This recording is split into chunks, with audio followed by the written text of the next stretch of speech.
3장에서는 투자 사례에 대해서 간단히 설명드리도록 하겠습니다. 실질적으로 제가 투자했던 사례인데요. 첫 번째로는 임대주택 투자 사례를 제가 한번 설명을 드릴 거고요.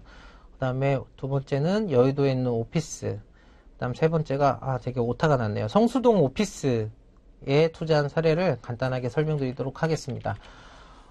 일단 이 설명드리기 전에 이 리스크 유형화를 맞춰놓고 제가 여기에 관련된 항목들을 이제 하나씩 설명을 드릴 건데요. 이 부동산을 매입해서 어떤 전략으로, 그 다음에 어떤 목적으로 매입을 했고, 그 다음에 개요, 이때 매입했을 때 시장 상황, 사업 구조, 그 다음에 여러 가지 환경들을 이제 사업 리스크로 보고 여기에 맞춰서 제가 한번 설명드리도록 하겠습니다.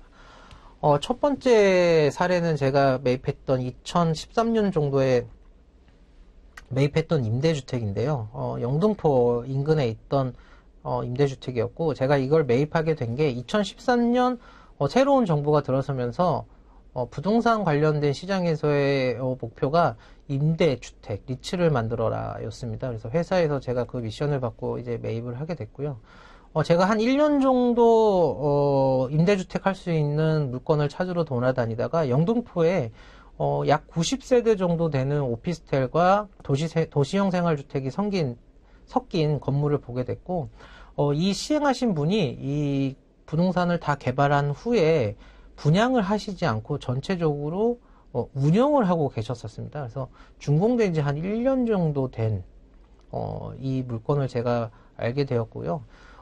그때 당시에 이제 정부에서 계속 임대주택 리츠를 해라라고 해서 저희가 한번 상품을 만들려고 매입을 시도를 했던 겁니다. 근데 이제 개인적으로 이제 어려웠던 거는 매도자분께서 이제 개인이다 보니까 어떤 이 조건 협의라든지 계약서 협의를 해놓고 좀 변경되는 부분이 굉장히 많이 있어서 힘들었고요. 그리고 두 번째로는 이때 당시만 해도 오피스텔을 매입해서 운영 사업을 한다라는 게 사실은 사례가 없었습니다. 그렇다 보니까 어떤 방식으로 운영을 할 건지, 어떤 전략으로 해야 되는지, 임대료를 얼마나 받아야 되는지, 그 다음에 전체적으로 임차인 관리를 어떻게 해야 되는지에 대한 노하우들이 회사에 전부 없었거든요. 그래서 이런 노하우들을 갖는 게 조금 어려웠고요. 그러다 보니까 임대주택 운영을 할 수 있는 운영회사와 저희도 그때 마스터리스 계약을 체결을 해서 매입을 했던 사례입니다. 실질적으로 운영기간에는 약 한 6.5% 정도의 배당, 이 투자하셨던 분들에게 배당률이 나갔고요. 매각 차익은 사실 그리 크지 않았습니다. 이게 물건이 작다 보니까 저희 같은 간접 투자 시장에서는 좀 매입하기에 작은 물건이었거든요. 그래서 매각할 때는 통으로 이렇게 개별 분양하지 않고 통으로 매각을 했는데 그때 당시에도 이제 매각에 대한 매각 차익은 크지 않았습니다. 그러면 여기에는 어떤 분들이 투자했느냐? 이게 저희가 매입할 때 금액이 한 135억 정도 됐는데요. 금액이 작다 보니까 기관 투자자들은 매입하기가 어려웠고 개인분들께서 대부분 투자를 하셨습니다. 그래서 그분들은 이때 당시에 정기적금 금리가 한 4% 정도, 4에서 4.5 정도 나올 때였는데요. 한 6.5% 정도의 안정적인 배당을 받아 가시고 5년 운영 후에 안전하게 엑싯을 한 사례입니다. 제가 이걸 매입하고 운영하면서 느낀 건데 확실히 임차인이 많고 임차인이 개인일 때는 그 부동산을 운영하기가 굉장히 어렵다라는 것들을 깨달았고요. 앞으로 이런 시스템이 갖춰져야 향후에도 주택을 가지고 운영 사업을 할 수 있는 이런 것들이 조금 많이 나오지 않을까 생각이 듭니다. 두 번째로는 여의도에 있는 오피스 투자 사례입니다. 저기 마크에도 보시겠지만 하나금융 사옥이었고요. 제가 지금은 이게 지금 상장 리치에 올라가 있습니다. 이때 당시에는 매입할 때는 하나금융그룹이 거의 다 임차를 하고 있었고요. 안정적으로 한 방법을 찾다 보니까 저희 리치를 이용해서 매입을 했던 사례입니다. 근데 좀 이때 당시에 어려웠던 거는 일반 외국계 회사가 전체 면적이 한 30% 정도를 사용을 하고 있었는데 임대차 종료 기간이 얼마 남지 않은 상태였습니다. 그래서 2016년, 2017년 이때는 여의도에서 30% 가량 되는 사용 면적이 30% 가량 되는 임차인이 나갔을 때 새롭게 임차인을 찾는 게 쉽지 않았었거든요. 지금은 물론 그렇게 어렵지 않습니다. 근데 이때 당시에는 쉽지 않았기 때문에 투자자들이 굉장히 고민이 많았었는데 결론부터 말씀드리면 그 외국계 회사가 어린이집이 필요했습니다. 그러다 보니까 어린이집을 저층에 만들어주는 조건으로 임대차 재계약 연장을 하면서 좀 안정적으로 운영을 하게 된 케이스라고 보시면 될 것 같고요. 이 상품도 안정적으로 6% 가까이 배당을 받았고요. 투자자들은 대부분 기관 투자자들이 들어와 있는 상태였습니다. 증권사하고 같이 매입을 했던 사례로 특별히 문제없이 안정적으로 운영된 오피스 사례라고 보시면 될 것 같습니다. 뭐 전체 면적은 2만 평 정도였기 때문에 저희가 보통 오피스를 나눌 때 여러 가지 조건이 있는데 예전에 시장에서는 면적으로 많이 나눴습니다. 15,000평 정도가 넘어가면 프라임급이라고 했고요. 10,000평 정도가 넘어가면 A급이라고 구분을 했었는데 이 빌딩 같은 경우는 2만 평 정도 되는 연면적이 2만 평 정도 되는 오피스다 보니까 이제 프라임급 오피스로 구분이 돼서 매입을 했고 안정적으로 엑시트를 한 사례라고 보시면 될 것 같습니다. 세 번째는 이제 성수동에 있는 오피스하고 이제 상업시설에 이제 투자한 사례인데요. 실질적으로 이 건물은 이제 젊은 분들은 성수동 가서 많이 보셨을 겁니다. 이 건물이 있던 자리에 원래는 굉장히 오래된 5층짜리 오래된 노후화된 건물이 있었고요. 그 건물을 부동산 펀드를 이용해서 매입을 해서 개발한 사례입니다.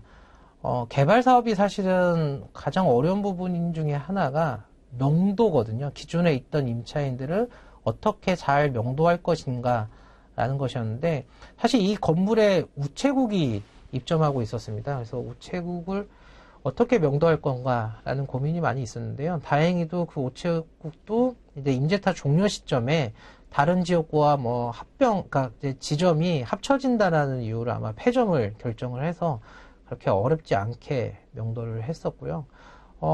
준공 전에, 특이점은 준공 전에 무신사하고 10년간 장기간 임대차 계약을 체결을 했습니다. 그래서 준공 전에 이미 무신사가 들어오기로 확정이 되어 있는 상태에서 오피스를 개발을 하다 보니까 안정적으로 조금 개발을 할 수 있었고요.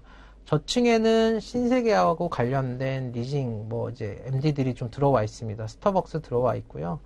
젊은 분들이 좋아하는 음식점들 들어와 있고, 이 구청에서 인허가 때문에 뭐 이야기했던 것들이 있는데, 이제 창업을 위한 공간을 조금 만들어라 라는 게 있어서 저희가 3층인가 2층 부분에 창업하는 젊은 층들을 위해서 무료로 대여해 줄 수 있는 공간도 만들어 놨습니다. 개발비는 이때 당시에는 좀 그렇게 많이 들어가지는 않은 상태였고요. 보이실지 모르겠는데 지금 특이점인 그 성수역 지하철과 빌딩이 건물이 지금 이렇게 바로 연결이 되어 있습니다. 이 건물을 이용하시는 분들이 어떤 편의를 위해서 연결을 하는 설계를 구상을 했었고요. 실질적으로 저게 그냥 연결된 건 아니고 시와 뭐 철도공사하고 굉장히 많은 협의 끝에 저렇게 브릿지로 연결을 해서 성수역에서 바로 건물로 들어올 수 있는 이런 형태로 되어 있습니다. 그래서 안정적으로 개발이 됐고요. 좀 최초의 설계안하고 조금 달라졌던 거는 대로변에서 처음에는 진입할 수 있다라고 판단을 해서 설계를 했었는데 안정상 문제 때문에 저 고가 철도 밑에 있는 기둥 때문에 안전상의 문제로 대로에서는 진입을 못했고 소로에서 진입을 하다 보니까 용적률이 조금 작아진 측면이 있습니다.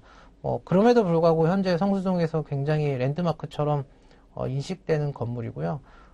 성수동의 시그니처라고 할 수 있는 붉은 벽돌을 이용해서 저렇게 디자인을 해서 설계가 잘 되었고 현재는 안정적으로 운영이 되고 있습니다. 오늘 뭐 제가 전부 간접 투자에 대해서는 간단히 말씀을 드렸고요. 뭐 1번부터 시작을 해서 한국까지 어떤 차이가 있고 실질적으로 리츠하고 펀드하고 PFV는 또 어떤 차이가 있는지 어떻게 이용을 하고 있는지 설명을 드렸고요. 그 다음에 간접 투자 기구의 뭐 조달 구조라든지 사업 구조, 그 다음에 실질적으로 투자를 어떤 것들을 하고 있는지에 대해서 간단히 설명을 드렸습니다.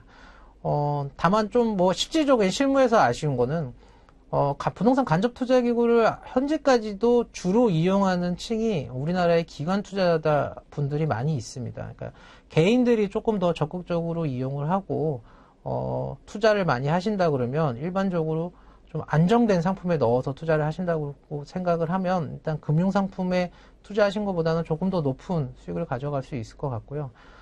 조금 더 적극적으로 투자해도 괜찮지 않을까 싶은 생각이 듭니다. 그래서 우리나라도 일본과 같이 좀 부동산 간접 투자 시장이 좀 더 확대가 되고 활성화돼서 여러 가지 상품, 그 다음에 좀 더 좋은 부동산 물건들이 나와서 여러분들이 참여를 해서 안정적으로 했으면 하는 생각입니다.